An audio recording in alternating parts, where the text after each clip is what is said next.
ఉన్న బంగారాన్ని విడిపించి ఆ రోజు ఆన్లైన్ రేటుకే మేము కొంటాం. Sharma gold company. మీ బిజినెస్ ఏదైనా మీ ఊర్లో ప్రమోషన్ చేయాలంటే అది సుమన్ టీవీతోనే సాధ్యం. ఇప్పుడే సంప్రదించండి.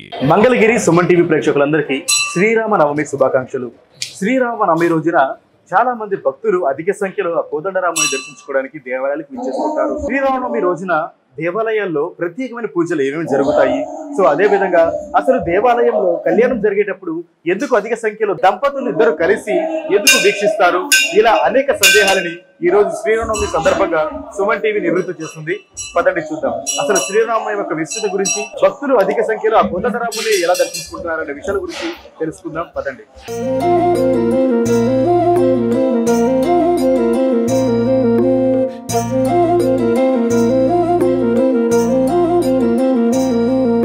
మంగళగిరిలో వేయించేసి ఉన్న శ్రీ కోదండరామస్వామి ఆలయాన్ని దర్శించుకోవడానికి సింహస్వామి గారి ఇక్కడ విచ్చేశారు.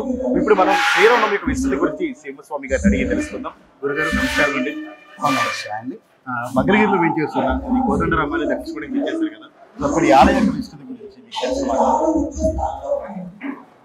యావత్ ప్రపంచమంతా కూడా దివ్యమైన భవ్యమైన అయోధ్యలో బాలరాముడు ప్రతిష్ఠా కార్యక్రమం కోసం ఎదురు చూడటం సుమారుగా 492 సంవత్సరాలు 4.5 లక్షల మంది ప్రాణ బలిదానాలతో ఈ రోజున మనం అయోధ్యలో బాలరాముడు ప్రతిష్ఠా కార్యక్రమం పూర్తి చేసుకున్న ఈ సంవత్సరంలోనే శ్రీరామనవమి రావటము, అందున మన ఆధ్యాత్మిక కేంద్రంగా ఉన్నటువంటి మన మంగళగిరి పట్టణంలో వేయించేసి ఉన్నటువంటి కోదండరామ స్వామి వారి యొక్క సన్నిధానములో దివ్య రామ కళ్యాణం జరుపుకోవటం. శ్రీరామ నవమి అనగానే భక్తులందరూ కూడా శ్రీరాముడు జన్మించిన రోజు అంటుంటారు, కానీ చాలా మంది కళ్యాణం కూడా అక్కడ ఆ రోజు జరుపుకుంటారు.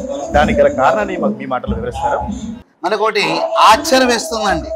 అదేమిటంటే శ్రీరామ నవమి రోజు రాముడు వారు జన్మించిన సమయం, కానీ కళ్యాణం ఎలా చేస్తారు అనొక విషయం. ఇది తత్వచింతనతో ఆలోచన చేస్తే కానీ దీనికి మార్గం మనకు దొరకదు. ప్రధానంగా ఈ నూతన సాంప్రదాయాన్ని భద్రాచల కేంద్రంగా ఏర్పాటు చేయడం జరిగింది. తద్వారా అది రామభక్తిని, రామనామాన్ని, రామతత్వాన్ని, రామ సేవని మిళితం చేస్తూ కుల జాతి లింగ వర్ణ వర్గ వయోభేదాలు స్వస్తి పలుకుతూ సామాన్య నుంచి అగ్రస్థానం వ్యక్తి వరకు కూడా శ్రీరాముడు జన్మించిన ఈ సమయంలో ప్రకృతి పులకించింది కాబట్టి ప్రకృతి పురుషుడి యొక్క కళ్యాణ మహోత్సవాన్ని అటు సీతమ్మగా ఇటు రామయ్యగా కూర్చోబెట్టి చేస్తే అది లోకానికి శ్రేయస్సు ఇస్తుందని సత్సంకల్పంతో మన భారత ఋషీశ్వరులు కొందరు నిర్ణయించిన గొప్ప విషయమే ఈ కళ్యాణ మహోత్సవం. అటువంటి కళ్యాణాన్ని మన మంగళగిరి పట్టణంలో కోదండరామస్వామి దేవాలయ సన్నిధానంలో ఎంతోమంది భక్తులు వేయించేసి ఉండగా జరుపుకోవటం ఇది మన పట్టణానికే కాదండి, విశ్వానికే శ్రేయోదాయకం. సనాతన భారత హైందవ ధర్మం చెప్పింది ఏంటంటే లోకా సమస్త సుఖినోభవంతు సర్వేజన సుఖినోభవంతు. ఎవరైనా సరే చక్కగా ఉండాలని, చక్కగా రాణించాలని, ముందు తరాల వారికి ఈ సత్సాంప్రదాయాన్ని అందించాలని మనం కోరుకుంటాం. అటువంటి రామ కళ్యాణం ద్వారా యశస్సు, ఓజస్సు, తేజస్తో అందరూ వర్ధిల్లుగాక. గురుగారు, అదేవిధంగా సీతారాముల కళ్యాణాన్ని ఎక్కువ శాతం దంపతులు సతీ సమేతంగా కూర్చొని వీక్షిస్తుంటారు. దానికి గల కారణం కూడా భక్తులకు ధర్మమా ధర్మం అని చూద్దామంటే అది సాక్షాత్ నిలువెత్తు శ్రీరామచంద్ర రూపంగా మారిందని ఒక ఆర్యోక్తి.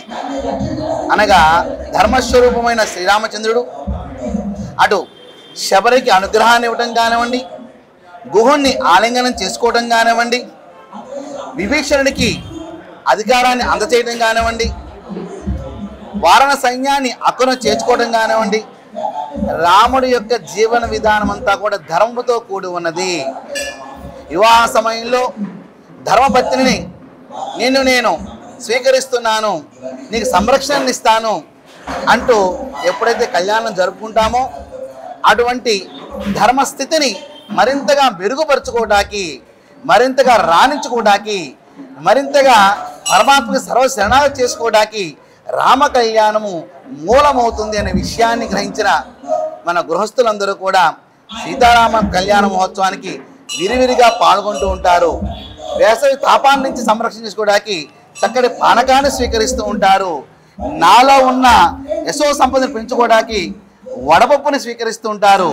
ఈ విధంగా మన యొక్క దైవ కార్యక్రమాలన్నీ కూడా సైన్స్ కూడా ఆరోగ్యాన్ని కూడా మిళితం చేసిన కార్యక్రమాలు కాబట్టి ప్రతి నెల వచ్చే హిందూ పండుగల్లో ప్రతి ఒక్కరూ పాల్గొనే సత్సాంప్రదాయం అనాది కాలం నుంచి వస్తుంది.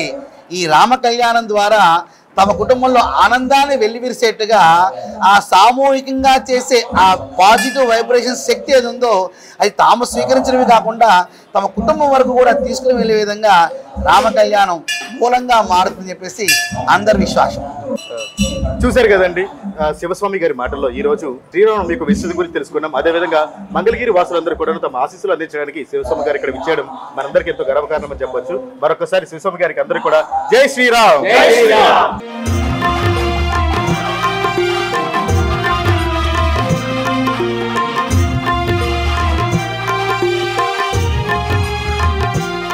చూశారు కదండి శ్రీరామనవమి సందర్భంగా మంగళగిరిలోని శ్రీ కోదండరామస్వామి దేవాలయంలో సీతారాముల కళ్యాణాన్ని ఎంతో మంది భక్తులు అదేవిధంగా దంపతులు కూడాను చాలా చక్కగా సీతారాముల కళ్యాణాన్ని వీక్షిస్తున్నారు.